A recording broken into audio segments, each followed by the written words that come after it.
Hey, Diana, did you know that the secret to a great hire is a successful onboarding? Mark, that's the dumbest thing you've ever said. Ladies and gentlemen, jurists and just curious, welcome to the Successful Barrister podcast. Here you'll learn about marketing, management, and life skills for lawyers that probably won't get you disbarred. Hosted by Marc Whitehead, a seasoned lawyer who remembers when fax machines were cutting edge, and Diana Berry, attorney, COO, and the brains behind the scenes. Together, they are the legal world's most dynamic duo since statutes met regulations. So if you're looking to build a practice, not a prison, you're in the right place. Welcome to the Successful Barrister, where legal legends are made. And welcome to the Successful Barrister podcast, a podcast for lawyers and law firm leaders about marketing, management, and life skills that probably won't get you disbarred. I am your glorious host, Marc Whitehead. Ooh, I added the word glorious. I was going to say, that's a new adjective. I know. I'm coming up with new adjectives now. You just did that on your own. Alongside with my outstanding number one, Diana Berry, my COO, my right hand. Diana, what is going on today? Today? Oh, I don't know today. Nothing today. Oh my God. What was going on today? What? We're podcasting. That's what's going on today. Oh, and we're I had no podcasting live. None of this remote stuff. I hate the remote stuff.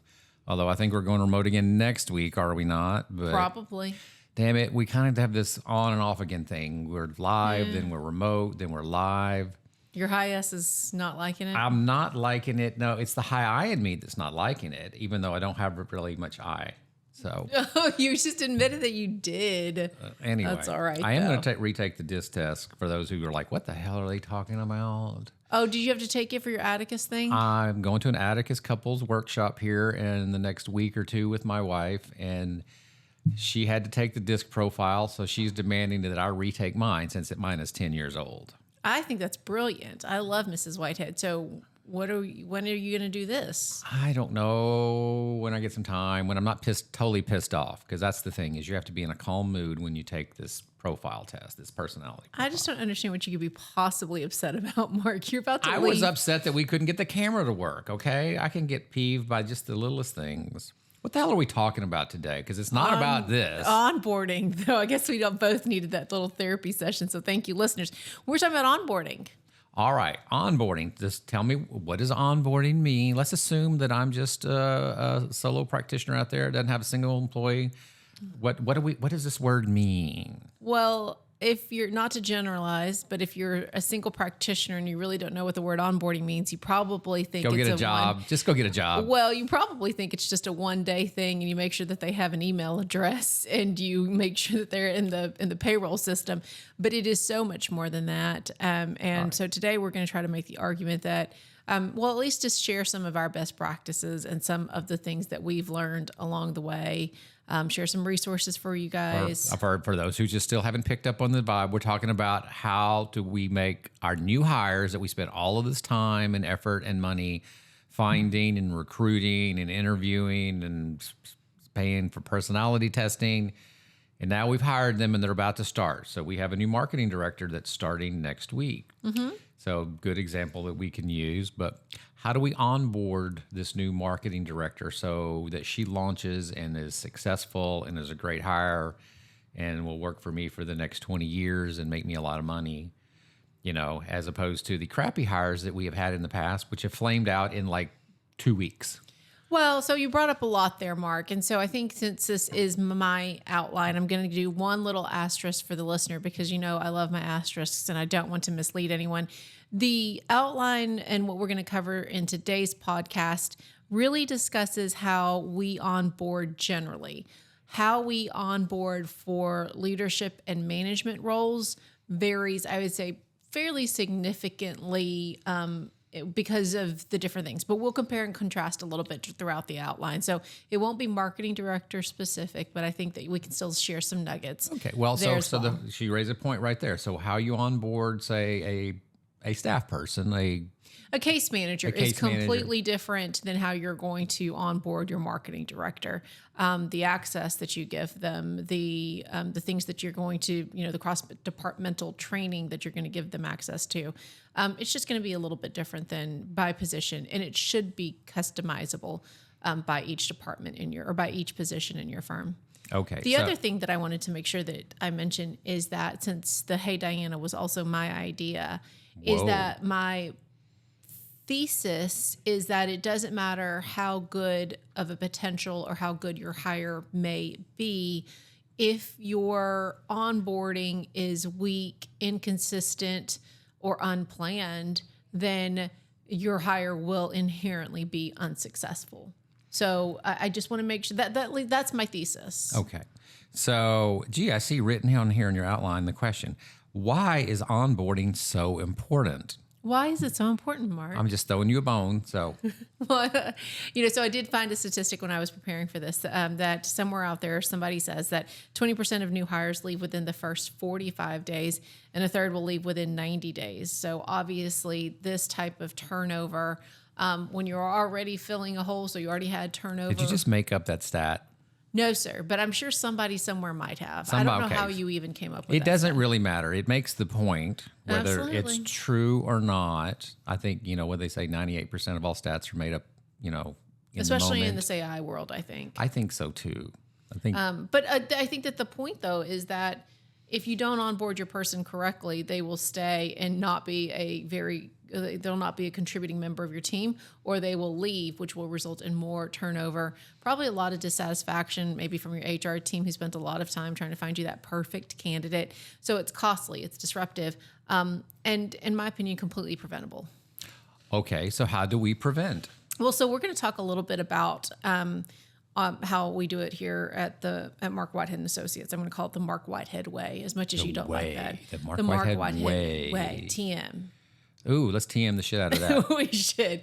But the one clarification that I wanted to make before we get into that is that when we talk about onboarding, especially here at Marc Whitehead and Associates, it's not one day. I think a lot of people, and maybe it is one day if you're just that small, but I would even say don't do that. Don't make onboarding just one day. I think it's a great start. It should always be, that first day should always be planned, intentional, calm. Yes, it's all about here, is the information you need for your I-9 forms, all the way to we do or do not microwave popcorn at this office. Did you know that in some places I've worked, Mark, we were not allowed to microwave popcorn? Okay, so I will put it at Marc Whitehead and Associates, we are allowed to microwave popcorn. We are not allowed to microwave fish. We are actually allowed to microwave No, we fish. are not. And For better or worse, the next worse, time we don't somebody allow that. microwaves a damn fish, I'm going to go rip it out of there and throw it in the trash. We have one of our newest hires sitting here, and he's taking notes. He's like, "Oh wait, I didn't get this as part of my microwaving onboarding." So I do think that it's more than that. You need to make it obviously make sure that they know that you knew they were showing up that day. I have heard horror stories from both employees, like fellow friends, as well as on the other side, where they just didn't know. Like they were like, "Oh wait, who are you?" Reception's like, "Oh wait, who are you? Oh, you're starting today? Well, welcome to the firm." I think that starts from the minute, and a lot of this I get from Power of Moments, which I don't know if we'll ever do that book or not here. It's a little too soft for you, Mark, but you want to make sure that the reception is like, "Oh, Mark, yes, I knew you were coming. It's your first day. Welcome to Marc Whitehead and Associates. I'll let Conrad know that you're here," our HR person, so that they're automatically feeling welcomed and that they know that they were expected. I think that from the employees or the new hires' perspective, you want them to immediately know, yes, this is where I was supposed to be. All right. So you unpacked a lot there. So how do we make it special the first day? Well, I mean, for everybody, it varies, right? But for the most part, the first day, we always buy lunch. I don't know if you knew that, but we always buy them lunch. So, I mean, and we tried to do it to where they meet with someone of their similar work. profile. So, for example, we have a lot of interns that come through the firm, whether they're in marketing or whether they're working in one of the departments. So they all inevitably are from one of, like, for example, University of Houston. So on the first day, we'll have the intern meet another University of Houston student that's also interning at the firm. And it's just a way to say, hey, this is somebody who's been here. Someone else, you might just need a familiar face. You may not know anybody, but it's just always nice to buy someone lunch on their first day. We've templatized a welcome sign at the front desk. I was going to say, the last couple of new hires I saw had a welcome sign. Victor, did you get a welcome sign? Yes, sir. You did? He's going to say yes regardless. But also, I think... By the way, Victor's our new producer. Yeah. So every now and again, you get to be the foil. Just remember that. Oh, that gosh. I will throw... No pressure. I will throw to him. But I think that, it's nice because also when people are walking by, the other thing that we do is send an email to, the local email distribution list and say, hey, make sure you see, welcome, Victor to the Houston office. He's going to be our marketing intern for the semester. If you see him, please make sure you say hello. But, you get that email, you hit delete, and you're like, okay, who's next? But if you walk by on the way to the bathroom and you see a new person at this desk that was previously empty, but you see the sign now that says, oh, welcome to the team. Now you connect a name with a face and it's right all there together. And you say, oh, hey, welcome. I heard that you were starting today. And I think those little gestures go a long way. And of course, during our monthly all staff, at the next one, we like to recognize the team. You like to make them make themselves show up on the Zoom. So you say, start them off on a high before we crush their spirit. Mark, no. That was just a joke. No, but are you... when I don't write the outline and I don't have to carry the outline, I just get to riff. So, yeah, well, so good for you. I know. So, but also one of the things that we do is it's a folder. And this was one of my first babies that I introduced to the firm because I thought it was just, I got so much. You gave me a binder. I did. You gave me a binder, and then I had all this paper on my desk. I had 2 computers. I had all this stuff, and I just was completely overwhelmed. I didn't know where my passwords were. I didn't know. I mean, I had 2 computers, couldn't get into them because it was just all over the place. And not that I was COVID, so nobody's fault here or anything. This is why you did hire me, to standardize some of these processes.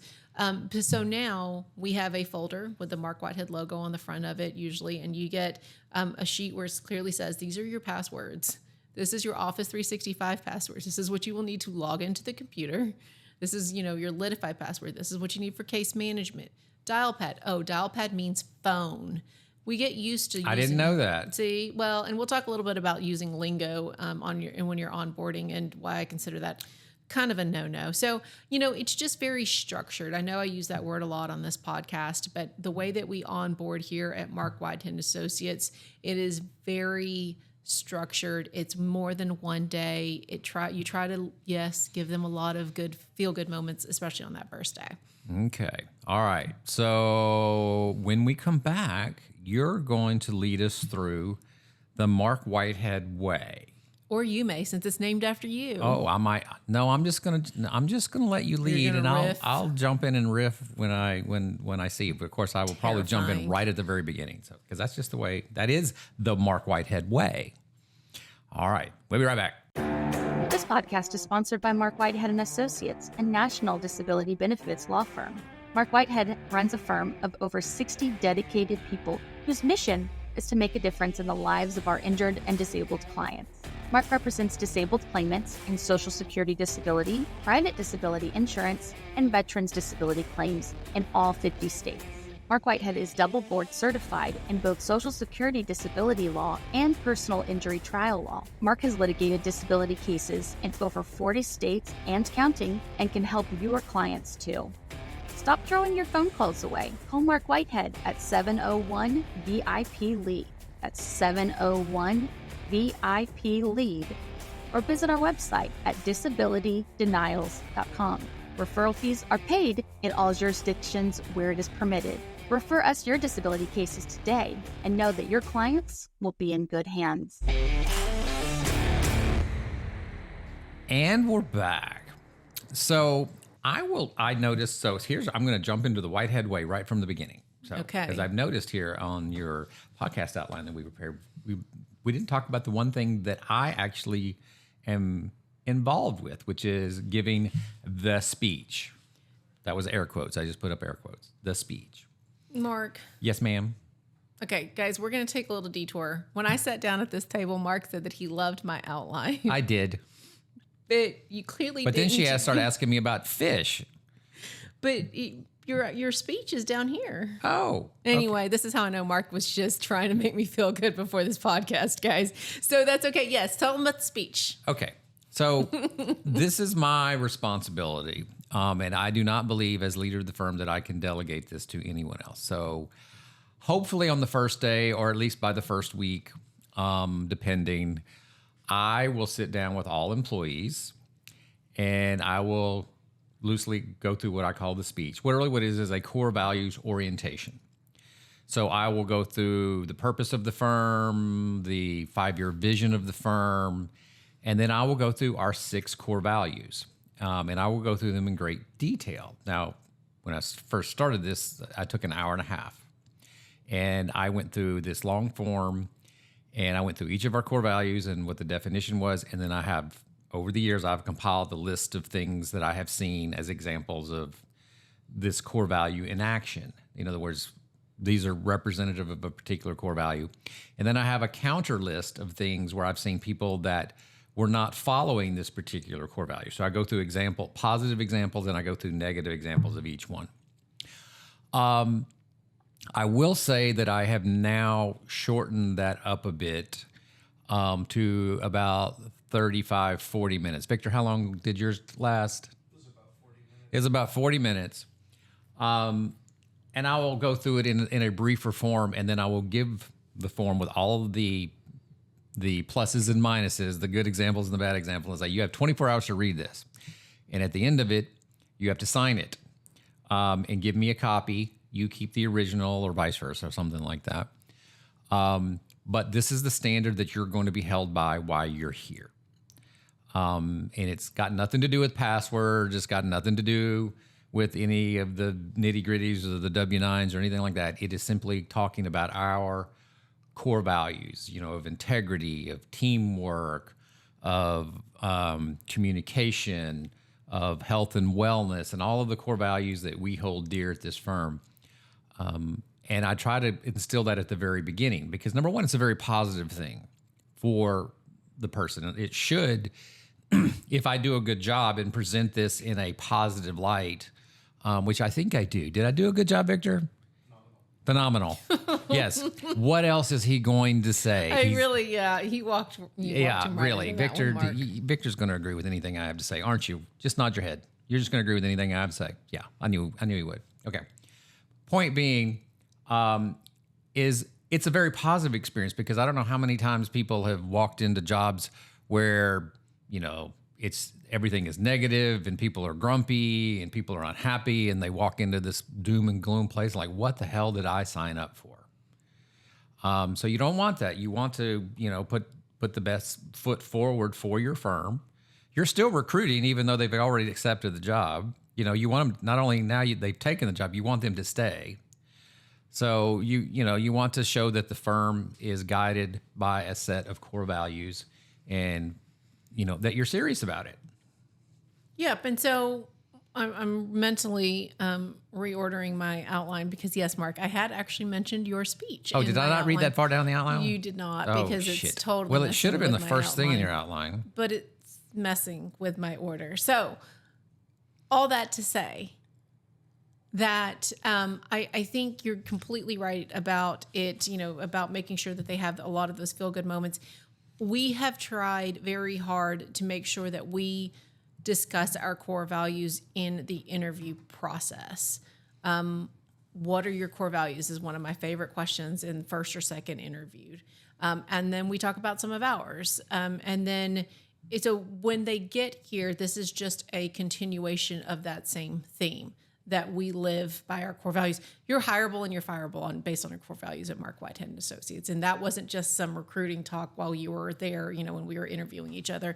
This is something that we actually believe and live by at Marc Whitehead Associates. Right. And one of the things I tell people in that core values presentation, And I think this is the most important thing I tell them is simply this. We're all human. You're going to make mistakes. We expect you to make mistakes. The only thing that we ask is if you make a mistake and you figure it out, you let us know, and we can fix it. We can always fix it, Nobody gets fired over making a mistake, at least not their first mistake or their third mistake or so forth.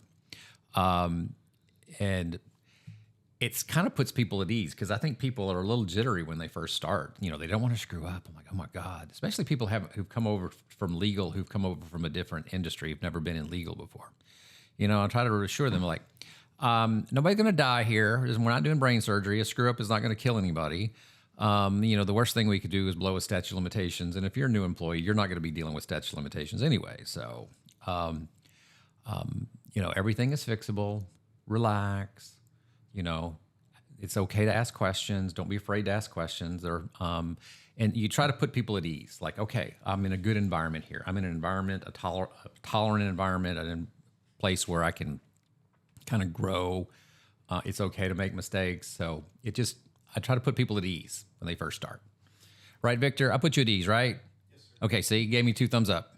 Put him at ease. Again, what else was he going to say? Yeah. So I think that what the bigger point that we were trying to make here, and this was just one of the examples, is that a good onboarding practice has built-in checkpoints. So at Marc Whitehead and Associates, we have more or less a 90-day onboarding schedule. It varies again by position, and again the depth of what you will be handling information. So, and what you want is at minimum a 30, a 60, and a 90-day checkpoint. And it doesn't have to be, and ideally it's not with the same person every single time. Maybe you have a check-in point with the manager. Actually, we've been pushing your core values a little bit later because I think it's a good way. You have such a good gut instinct about people that sometimes it's a good way to see whether or not what you say about this person. You've come back from these and you're like, oh, tell me more about this person. If you didn't hire that person, you're like, tell me more about this person. And you're like, okay, all of this is now making sense about what I saw in that core values meeting. And so what you're wanting to do at each of these check-in points is to make sure that they're settling into the firm, into their position, and that they understand the expectations of the position relative to that point in time. And the core values speech is a very good point for you. It's one of those great culture check-ins, honestly. So one of the other things that we do at Marc Whitehead and Associates is have a built-in meeting with the attorney and the team leader at the time. And it's usually not the first week, honestly. I know that's a little scandalous because you're not really you're not really meeting your attorney who may or may not be your boss really, but you may not be having that expectations meeting your first week. Because my whole theory is that you're really inundated. You're inundated with litify training, with what is, you're reading the Social Security Disability puzzle book again for the second time. You're doing a lot of shadowing. You're already immersed in a lot of things. The last thing you need and will remember is, this is my scorecard, right? You're taking notes on your bonus metrics and you really don't even know what they mean because they have no correlation. They're just words to you. I know. And quite frankly, a lot of times the attorneys just muck things up anyway. I mean, nominally they are the bosses of the sections, but we know it's the managers who really, run the show. So, for a staff person, it's really, you got to get comfortable with your managers. The attorney is going to come in later and probably give another welcome to the team, another rah-rah. But beyond that, it's really, the immediate supervisor, whoever this person is who's really going to kind of control the show and control the onboarding process. But in that meeting, we make sure that they explain a series of bullets. Each attorney gets that same bullet in that meeting, and it's the meeting cadence. How many huddles do you have? Do you still have daily huddles, or what's your level 10 meeting cadence?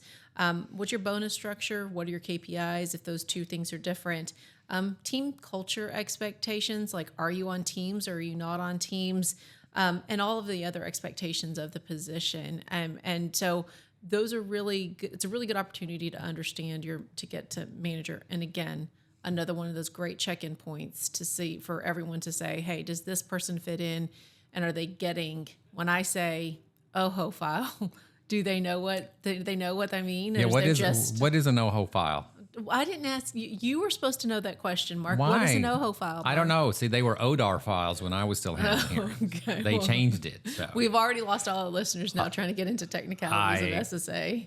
But that is a good opportunity on whether or not people are going to, like, is it a blank stare OHO file, or do they like, oh yeah, I know what that is? You know what I think is really important, and without stepping on your outline again, explaining sort of the EOS system to them. Since we do operate the firm on the EOS system, and the first thing they're going to get thrown into is a level 10 meeting. Like I think we take it for granted that people have a concept of this, but most people have zero concept of what EOS is, what traction is, what a level 10 meeting is. They have no idea. Most of them don't even know what a KPI is. So you do give every new member a book called "What the Heck is EOS?" We do. You do. I didn't know if you knew that. I didn't know. I did know that because you have like 30 of them. I'm down on one. You're going to get another book order in your phone soon. I know. But I guess really the reality is explaining what that is, explaining why we think it's important. What are KPIs? How are they? An employee needs to know if they're winning or not. That's one of the catchphrases I think in one of the book about successful hiring that I'm blanking on at the minute. But they talk about the scoreboard and the jumbotron and all this stuff. So it's definitely a 40X thing. Yeah, there's a 40X thing. But how does an employee know if they're winning? In other words, or how they know if they're being successful or not? Well, you have to give them benchmarks, key performance indicators. You have to explain what it is, what they're being graded on, and how we measure that, so they know if they're winning or not. Yeah, and I think that the use of technology is just one of those things that they're just always, it's mentioned at every part of their training and their onboarding for 90 days.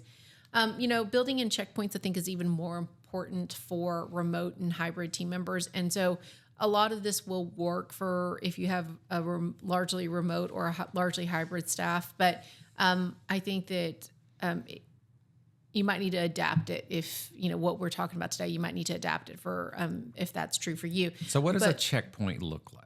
It's a nice word. What does it mean? What does it look like? Well, so I think that's what, we've been talking about. Like, so I call your core value speech a check-in point.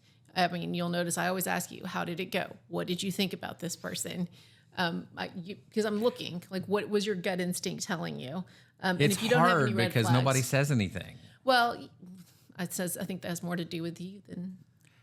It is I will admit. It's a bit intimidating to meet with a named partner. Victor, you weren't intimidated at all, were you? See, no, he said no. He said no.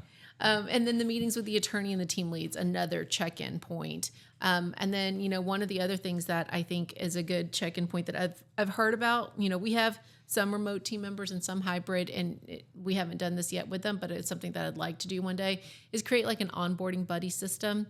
So it's like we're just getting big enough to where we can actually probably do this successfully. So, since we've been picking on Victor this time, so when Victor signed up or Victor came in, we'd be like, oh, hey, by the way, here's Ryan. Ryan is also an intern here at the firm, and he's going to be your onboarding buddy. So if you have any questions about, what do I do if I forget to clock out? This, Ryan may be able to help you with that.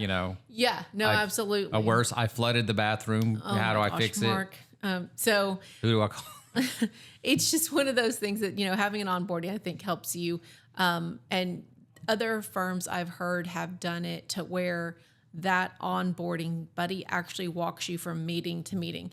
If you and I think about it, I know exactly where I'm going because I've been doing this for 5 years. But when you walk into a new building the first day and all I do is tell you 9:00 meeting with Paychex onboarding with Leslie in Leslie's office, what you're saying, what is Paychex, who is Leslie, and where is Leslie's office? So, having an onboarding buddy, making sure that they know exactly how they're getting from their 8:30 meeting to their 9:00 meeting, and then again from 9:00 to where they're going next after that, it just really is helpful, and especially if you've got a larger firm. I will say, I remember when I was a Ute, as they would say in, what was the movie that's like? I don't know. My Cousin Vinny. Oh. My Cousin Vinny, like, when you were a Ute, when I was a Ute, two things that terrified me. Number one was public speaking. The second was first day of a new job. I found sort of terrifying because you just didn't know what to expect. And if you can alleviate that in any sort of way, whether it's kind of prepping them before their first day, that's one way. I'm thinking about doing that with our marketing director to have a quick phone call and just kind of prep them. Or at least, prep it the moment that they show up and they realize, oh, this is not going to be big, bad, and scary. This is going to be fun. I'm going to get to meet new people. I'm going to get to do cool things, and I'm going to get paid for it. I think that can go a long way to a successful onboarding. Yeah. So I've heard of that. I've heard of reach out to your team. And one of the things that I have in here, and I'm now not feeling very well because you have messed up my outline. I love it when I do mess up our outline. I have written it's so much that fun. One of the things that we do is we give our employees kind of in their first day folder two surveys. One is the Languages of Appreciation based on the Languages of Love book for written by I forget, but then also we do kind of a favorite thing sheet, which was another one of my ideas after my daughter at the time was in kindergarten and the teachers all had it. And so we came up with this idea that if you wanted to give a team member a very small gift, but you didn't know if they, wanted a Starbucks gift card because they didn't drink caffeine or if they only drink soy or whatever the case may be, that you had a good little cheat sheet for it. And so all of these things were in and are in their first day folder, which is really cool. A lot of firms that I've talked to actually do have the new hire complete that before their first day, and I am vehemently against that. I don't really think that that's fair to give them homework before they get on your payroll. I don't have a problem with it at all. I know you gave me homework before I will say that I'm only typically involved in the hiring of the higher level people, the attorneys, the directors, and so forth. So yes, I have no problem giving them homework before they show up. That's just the price of playing in the big leagues. But I understand for staff people, they're probably trying to wrap up their own their previous job, or we don't want to automatically seem like, okay, this is a job where you have another job before you even start. So I hear what you're saying though about trying to make sure that their onboarding begins before the actual first day. Another check-in point that I wanted to mention was cross training within the department. So I would say. And I've asked particularly intake to do some of this stuff. Right now intake is 12 people, and it's massive for one person to commit to training our intake manager to train all the time. So not only have we invested in a lot of software, which we'll come back to, but also I ask some of our tenured team members to train the new intake specialist. My whole theory and my whole idea is that those people, one, are going to know sooner than you will probably whether or not this new intake specialist is picking up on the job, because they still do it every day. The manager, our intake manager, surely absolutely knows how to do an intake, but she's not doing it every day, or she better not be doing it every day. And so if you have cross training with your actual intake specialist kind of peer to peer, they will tell you, they're behind. They're gonna know whether that person's behind getting it. Or even sometimes, if you're really lucky, whether or not they're a culture fit for you. So talk to me a little bit about. So we've talked a little bit about Waybook. Yeah. The bigger one, this was my idea, was MWA University, like Marc Whitehead Associates University. As a matter of fact, I want to get T-shirts made for the team. We're going to get our own college logo and everything, MWA University. But it's basically us putting all of our different training materials in one repository in an organized fashion that can be used to train not only new hires, but, retrain, staff that have been around a while that might need a refresher or might need to learn some new skills, or maybe being transferred from one department to another. How do we use that?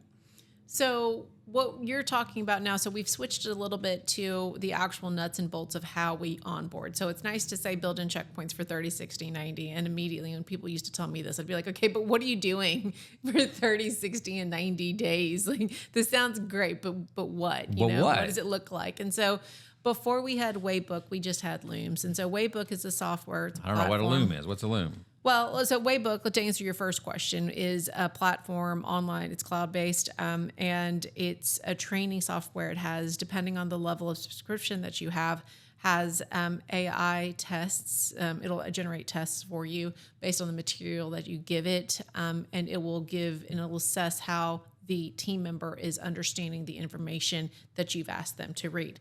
It'll also give you an idea of how long and how fast they're reading things, how many times they had to take the quiz to get a passing grade, what was the quiz what was their grade on each quiz.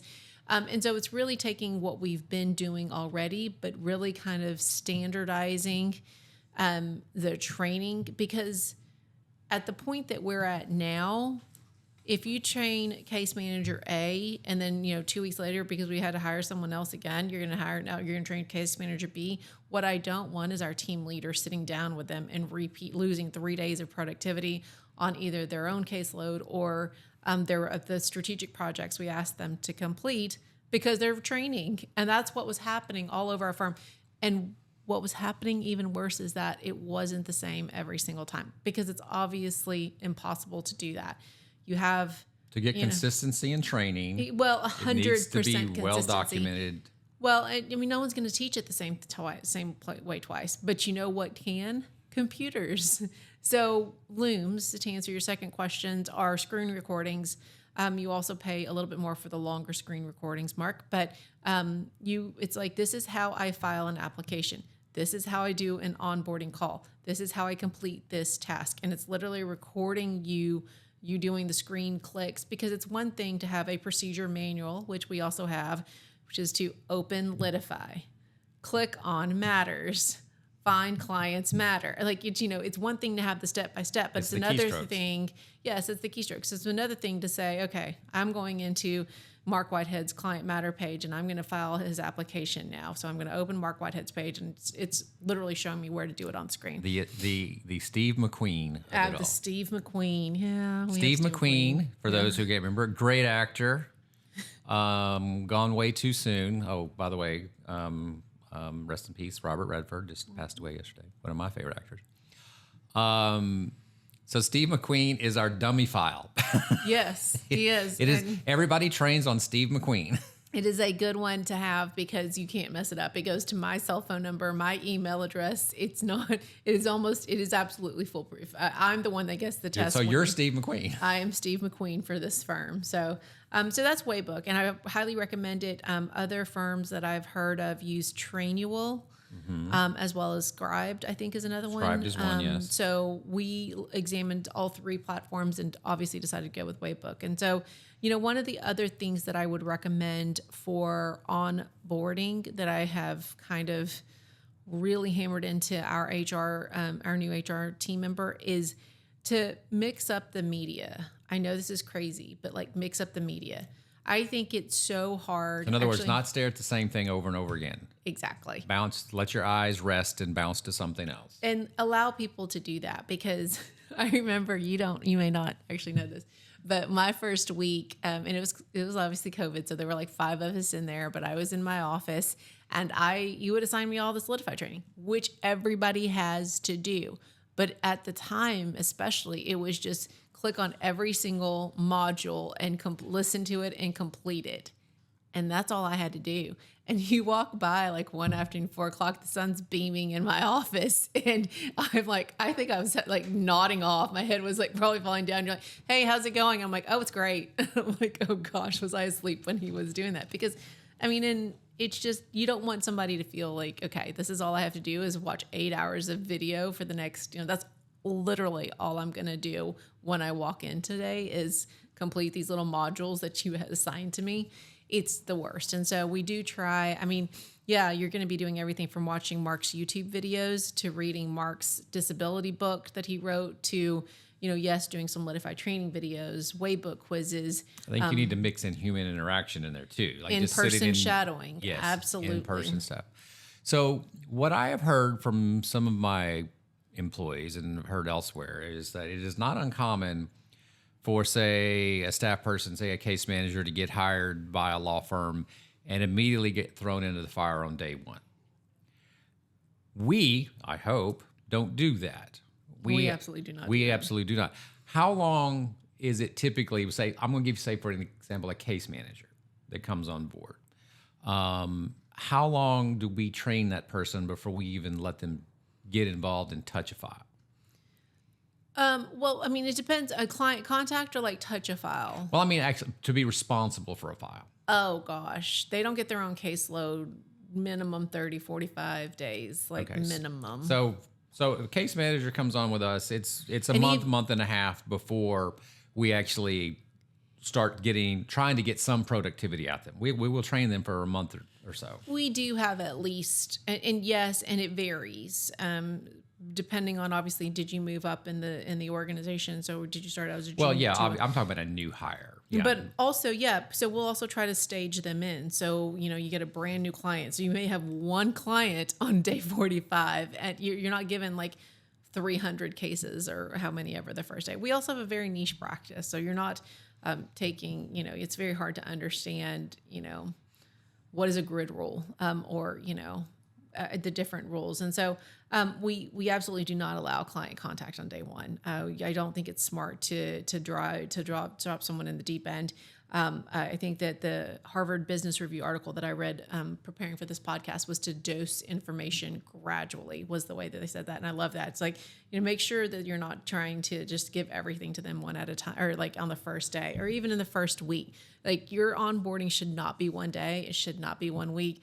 I mean, if 90 days feels like incredibly long, like it did to me when I started, maybe just aim for 30 days and say, okay, on week 1, your objective is to learn how to file an application. Week 2, your objective is client calls. Week 3, your objective is how to file a reconsider. And then, just stage it out as it makes sense in your process, but don't do it all in 1 day or 1 week. I mean, and the other thing, please be careful of your lingo and your acronyms and other shorthand.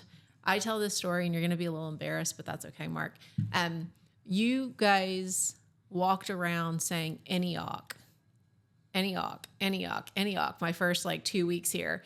And the way that I've started every new job. What doesn't every 3-year-old know what that means? Yeah, I've started every new job. I would just take copious notes down Victor the middle knows what of it a means, legal doesn't pad. No, I say, and I don't even know. I'm going to put him on the spot. Do you even know how you would type that into a Google to look for that? I would spell it like California. Yeah. See, exactly. Don't. You're not going to get what you need for disability, by the way. But then I would also put at the very top of my legal pad anything that I didn't know how to. I didn't know what it meant, so I knew I needed to go back and look at it later. Right. That's how I learned, and that's how I got up. That's how I structured my training. This is Marc Whitehead, lawyer, entrepreneur, and business coach. Thanks for listening to the Successful Barrister podcast. If we've stirred your juices, hit me up with an email at marc@marcwhitehead.com. Remember, Marc is spelled with a C. And get on the Successful Barrister newsletter mailing list. Even better, let's set up a call. I'd love to talk to you about working together, talk shop, or just shooting the breeze. And we're back. All right, Diana, 5 action steps going forward on best practices for onboarding a new hire. Well, I'm just going to say I'm going to go back to my thesis that onboarding, it determines on how great of a hire you're going to be. So it determines how successful your new hire is going to be at your firm. So standardize your onboarding with onboarding checklists and making sure that you make them feel welcome and engaged. That first day, if you haven't read the book, listeners, read Power of Moments. I don't have the author's name, but Power of Moments is a good go-to. It's a really easy read on just making sure that you make that first day just really memorable. I think that one of the things that I took from that book that we try to do here at Marc Whitehead Associates is that if they go home and say, you know what, I had a great day, great first day at Marc Whitehead Associates, that's really what we aim for, that when they go home and they talk to their spouse or their roommate or, whoever it is, their parents about their first day, they're like, you know what? It was great, like it, because many first days just aren't. So that's what we aim for here at the firm. And I think it's a great first step. And I think the thing you bring up that's really important is the checklist. So we have a standardized checklist. We'll modify it slightly by position, but it's everything that you need to either read or watch, especially within the first week. So in other words, people want a roadmap. They want to know where we're going with the process. They just don't want to come in every day like, I don't know what's going to happen today. So you want to give them a checklist with a timeline. Like, this is how we're going to do it. Like, the first day, we want you to do the basics. We probably want you to do a little, litify training. The next day, we want you to basically read certain things. Like, I usually like people to read, the ebook that I have written, because, my ebooks are awesome. Your ego wants that. Well, it basically encapsulates, it's what the client's supposed to be reading. So if the client knows this, you better know it. So I want them, depending on the department, they may just read the ebook particular to their department, or if they're at a broader level management, I want them to read all of the ebooks so they know about everything. There's certain things that I need them to look at, like, depending on the department, like the disciplinary rules. A lot of people come over and have not worked in legal before. So you have to train them on the rules of ethics that apply to lawyers and explain to them that these rules also apply to them. So I want them to read that. One of my projects is to actually rewrite the disciplinary rules for dummies. That's what I'm going to call it. You don't like that title? I don't know. Okay, you know what I'm trying to get to. But in other words, a simplified version of, these are what the rules say, this is what you can do, this is what you can't do. Don't violate these rules. So checklists and roadmaps are very important. So I was actually mentioning an onboarding checklist for you internally. For some of our smaller firms, like, it's not like you're onboarding someone every day or every week, every month. And so you may forget what you're supposed to do from the first hire to your next hire, maybe 3 months later. So having a checklist on, okay, the person is hired, set up email address, notify HR, find a desk, all of those things that you need to do, so that you make sure that it's all standardized. That's really also, and all of it is saved on our common folder, and everybody knows where it is. Mm-hmm. So it's not like the main point is so you don't have to reinvent the wheel. I mean, we don't hire every day. We hire a lot, but smaller firms probably don't hire every day. They might hire one person or two person a year at best. And so make sure you keep your stuff where you can find it. All right, here's mine. Here's my step. Remember that onboarding is more than one day. I like the 90-day process that we have with its, different milestones, with the 90-day roadmap. It's going to take time, and if you try to feed them everything on day one, it's just like drinking from a fire hose. They're just not going to get it. So you got to take your time. Just remember, onboarding is going to be a, not long and drawn out process, but a longer and more deliberate process. And on that, I would say that my takeaway would be to aim for 30, 60, 90. If that just seems completely overwhelming, start at 30 days, but make sure you're building in checkpoints for not just, are they getting the job, what I call skill fit, but also culture fit.